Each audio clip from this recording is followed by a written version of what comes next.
Welcome back to Stephen Knight Show. I want to remind you again, we're all over social media, Facebook, Twitter, Instagram, and of course our official website, thestephennightshow.com. You can listen to us on our podcast or watch us on our YouTube channel, The Stephen Knight Show. Subscribe, comment, and like. We appreciate you. All right, so there has been a lot of debate over sending children back to school, and several major U.S. cities are seeing a rise of coronavirus cases. Now, White House officials informed the committee of its decision to block Redfield from testifying in an email, a staff member of the White House panel. So pretty much they wanted Dr. Redfield, who is over the CDC, to come testify as they have discussions about opening the schools. The White House has blocked him to come testify. And they said that people are outraged because they're saying this is an important conversation. He's head of CDC.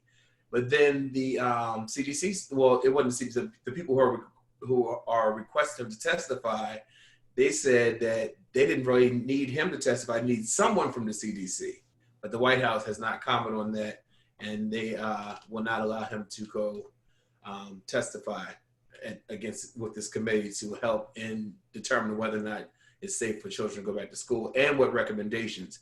Now, the CDC had previously released recommendations for schools to open back up, but Trump did not like them, and so they pulled them back, and they have yet to re-release their new ones. Trump said they were too harsh.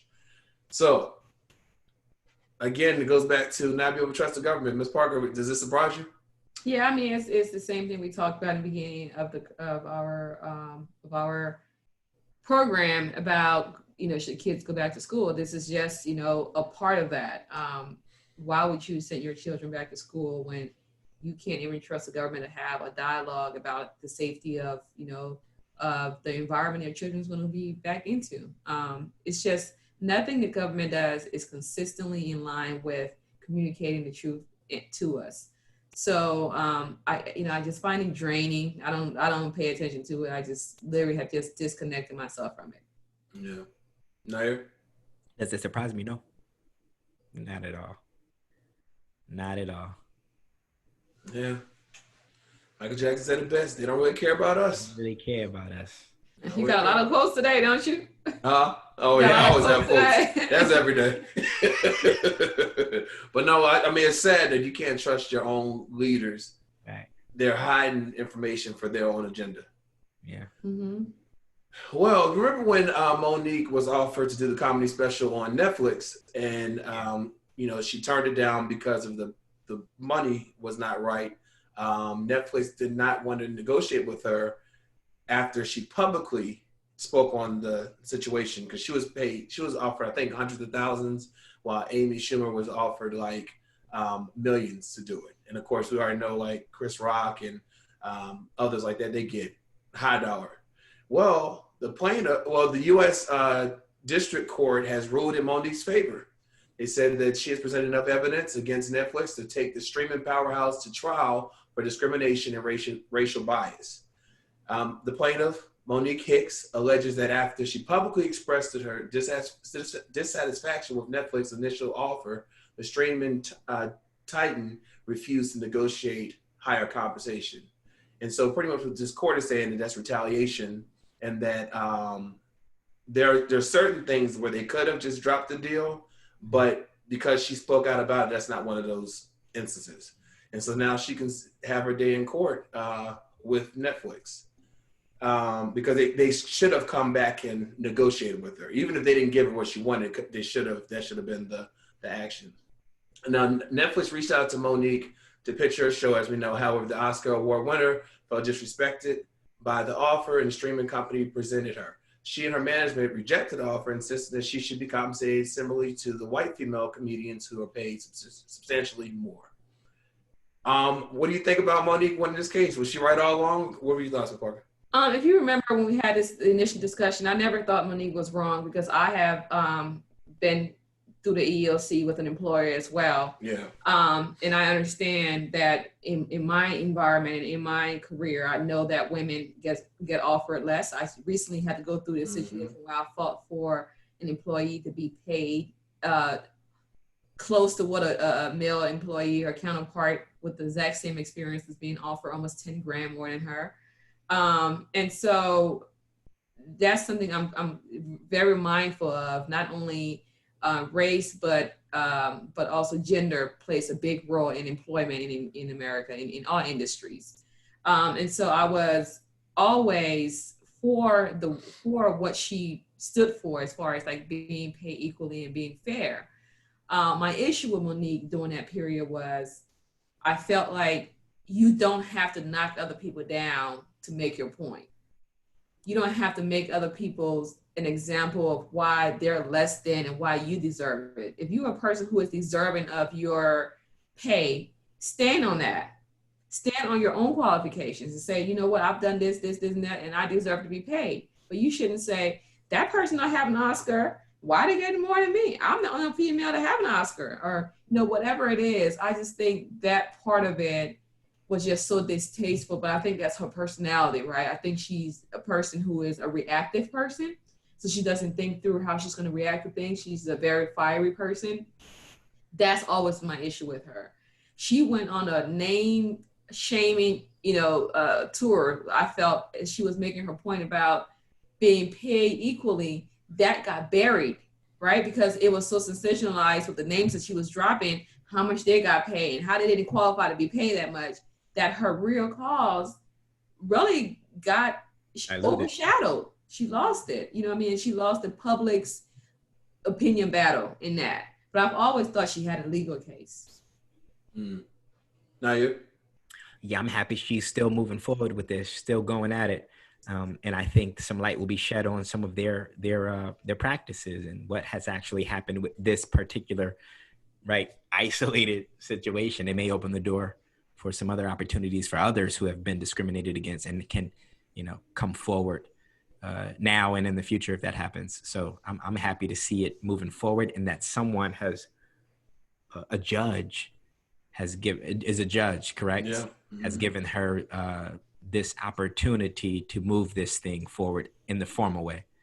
Yeah, I'm happy for her too. I do agree. I always think that she's right in a lot of situations she talks about, just a way of communicating. Her delivery, She doesn't deliver it very well. I think it's just she comes from a lot of pain and a lot of anger, and that is apparent in the way that she delivered things. Yeah. So I think she needs some healing on that end. But she's right in a lot of statements that she makes.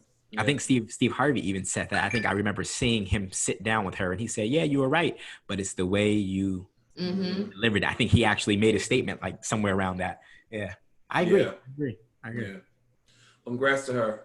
All right, our last story. So Nick Cannon has been weathering the storm while facing backlash of his anti-Semitic comments after cryptic tweets on Thursday. The actor seemingly revealed that he was battling suicidal thoughts late Saturday night. Now, while mourning the loss of his friend, artist Ryan Bowers, Nick Cannon wrote, after waking up and barely rising from my own dark compilation of continuing my physical existence on this planet, this powerful warrior actually had the balls to do it. He continued to reminisce on the life of Bowers and stated that if he wasn't so engulfed in his own BS, he could have been there for his friend. As previously reported, Viacom CBS severed ties with Nick Cannon after a clip of him making anti-Semitic comments went viral. Now, while he issued an apology, he received backlash and posted a message ending with "Good night, enjoy Earth," and he put a prayer and heart emoji, and he put his location in the post as Earth. The also 39-year-old anticipated talk show was set to debut this year has been postponed to 2021 with no official premiere date. In a statement to U.S. Weekly, Lionsgate and Demir Mercury said, after conversations with Nick, we do believe that his public comments don't reflect his true feelings. His apology is heartfelt and sincere. We want to continue the healing process as he meets with leaders of the Jewish community and engages in dialogue with our distribution partners to hear their views. We stand by Nick and our hope that by fall 2021, he will be able to use his extraordinary talent and platform to entertain, enlighten, and unite the audience on the Nick Cannon talk show. The statement concluded, Lionsgate and Demar Mercury condemn anti-Semitic, racism, and hate speech. It runs counter to everything we stand for. Ms. Parker, your thoughts? So his friend killed himself? Is that what I happened? believe so. Yeah. Okay, that's what I thought as well, but I wasn't clear on that because I don't know who Ryan is. So our condolences certainly to that family as well. Yes. I'm not going to comment on what Nick said because I have my own opinions on those things, it may not be appropriate for our platform. But I do want to comment on. I think a lot of celebrities are so stuck in being in that celebrity environment that even when it's killing them emotionally and mentally, they stay in it instead of removing themselves. I think that you have to remove yourself from the environment in order for you to heal. If he's going through so much issues with reading what people are saying publicly about him and seeing those things, he can easily shut down his social media. Go somewhere with his family. He have 3 small children and a baby on the way. We have to put our mental health, no matter what we're going through, above all of those things. And I think I think people in the public eye get so caught up in that environment, in that space, that they don't see removing themselves from it as an option, which baffles me all the time.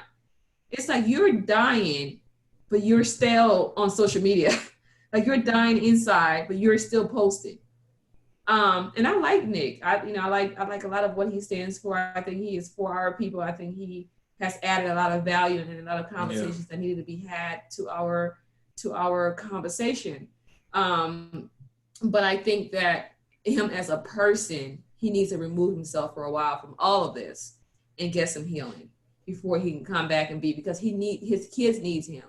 And when I hear someone talking about killing himself, everything else goes away from me. Nothing else matters. His job doesn't matter. What he's currently involved in doesn't matter. He needs to be here. Him being alive is all that matters, and him being healthy and happy and being with his family is all that matters. So I think at this point he needs to disconnect and work on that. Yeah. Yeah. It was an actor. I can't think of what his name is, but he's been quarantined in Australia, and he said that Hollywood is not a place to have a stable mental. No. Yeah, he said he's thinking about staying out there. I think it's almost impossible, honestly, because you get so caught up in, and I think I made a post before that I see celebrities dying. Like they're literally like begging for help, and they need like Tamar Braxton. For years, people thought she was funny and that her actions were outrageous and entertaining. I never found it funny. I always found it so sad that somebody was in the public eye begging for help. The girl her whole life was a cry for help. And, she almost committed suicide this past weekend. Mm-hmm. And it's like, for years, she's displayed behavior of and being unstable. And we were entertained by it. People were entertained. I stopped watching the show because of that. I was like, I can't do this. I can't watch So I think the more you understand your own demons, understand your own mental health, understand how fragile we are mentally and emotionally because of all the things that happens to us, until we understand that about ourselves, we can't see that in other people. We see it as entertainment. And it's really hard for me to find a lot of things that people find funny, because I literally see that person and I see their pain. I see all the things that are causing them to act the way that they're acting, and I can't disconnect from that. And so with Nick, I saw the same thing, especially within these last few days. And to me, it's just the saddest thing. Somebody thinking about killing themselves, because it feels like it really means that person literally sees no way out of their pain, no hope, Yeah. Naya, what are your thoughts? I think that's a very real thing. I know many people have thought about that, how life would be without them, about taking their own lives in one way or the other. That's a very real thing. I actually have a family member who has done that. So I know how real that is. And like Ms. Parker said, we kind of take for granted how strong or how fragile, I guess, our mental health can be. And we think that everybody who's doing good is doing good, and it's not all, a lot of times that's not the case. A lot of times it's heavier on them than they even know. I was surprised to hear that from him, though. I got to be honest. I was kind of surprised because he seems like someone who's well-adjusted, but you just never know. And I was actually sad to hear that he doesn't have a great deal of ownership in his own brand, and a brand that he is a large part of developing and Mhm. building, if not 100%, almost 100% of. You know, that was Mhm. kind of sad to hear, but that's also something that's far too real in our community of entertainment. Yeah. What was sad was, he apologized after he educated himself on the comments and how it could offend the Jewish community. And so first he was getting backlash for the comments, then he apologized to him, and then his own people are giving him backlash for apologizing. So it's kind of like, Right. hit from every angle. Did you guys hear the comments? I don't know what the comments are. He I was didn't. he was saying something. It was from back in the It's kind of like a biblical, historic interpretation of Hebrews and the Jews and how barbaric they were and how how that type of thing. But I Okay. think he meant it from a biblical standpoint, and some people will even argue that that wasn't even a historic articulation of it because it's the Bible, and some people doesn't view the Bible as a Got you. historic document. But regardless, he said some things that people could find offensive. But I think I understood where he was going with it. Right. And I think that you have to know your audience.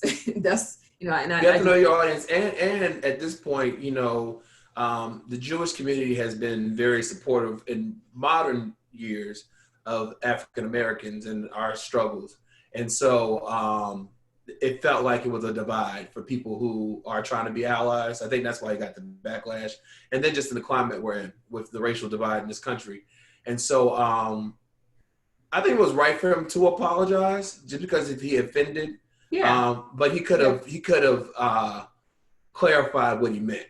I agree, and I think I think it was right for him to apologize and get some clarification. But I think that at that point he was just so. I think he didn't realize the impact, because when he was making the statement, he even said, "I'm going to try to say this in the most